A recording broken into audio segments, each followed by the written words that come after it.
Ready అయినప్పుడు అవతల దౌర్జన్యపూరితంగా control చేస్తారు ఎలక్షన్ అంటే ఒకప్పటి రౌడీ రాజకీయం అనుకున్నప్పుడు ఎవరు కావాలి వాళ్ళకి బలం ఉన్నటువంటి వాడు కావాలి. ఇదివరకు ఏంటంటే ఎస్సీ ఎస్టీ సామాజిక వర్గానికి సంబంధించిన వాళ్ళు, బీసీ సామాజిక వర్గానికి సంబంధించిన వాళ్ళు, కాపు సామాజిక వర్గానికి సంబంధించిన వాళ్ళు తెలుగుదేశానికి గ్రౌండ్ లెవెల్ పాలిటిక్స్ చేసేవాళ్ళు.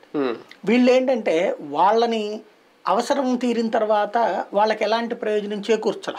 తెలుగుదేశం పార్టీకి సంబంధించి బీసీ లీడర్లలో ఆ అయ్యన్న పాత్రుడు, ఆ అచ్చెన్నాయుడు, ఆ కేఈలు తప్పించి ఎవరు అసలు వెల్ ఎస్టాబ్లిష్డ్ లీడర్ కనిపించారు? అలాంటి సిచ్యుయేషన్లో తెలుగుదేశం పార్టీకి సమస్య అయి కూర్చున్నది. ఏం చెయ్యాలన్నది అర్థం కాని పరిస్థితి. అలాంటి దాంతో గ్రౌండ్ లెవెల్లో కూడా ఏంటి, ఇప్పుడు వాళ్ళతో గొడవలు పెట్టుకున్నాక పార్టీనేమో కాపాడదు అన్నటువంటి దీంతో ఓ రకంగా రోడ్డు మీదకి రావడానికి పోయారు. ఇంకోటి ఎస్సీ ఎస్టీ అసలు ఇక్కడ బలం లేకుండా పోయింది తెలుగుదేశం. కాపులు వచ్చేటప్పటికి జనసేన వైపు వెళ్తూ ఉన్నారు. బీసీ సామాజిక వర్గానికి అతను ఎక్కువ సీట్లు ఇచ్చుకుని అతను ఎక్కువ రకాలుగా చేస్తున్నాడు కాబట్టి జగన్మోహన్ రెడ్డి ఇక తెలుగుదేశం పార్టీకి అసలు గ్రౌండ్ లెవెల్లో జెండా ఎత్తేవాడు కరువు అయ్యాడు. ఏది పల్లె ప్రాంతాల్లో కానీ బస్తీల్లో కానీ.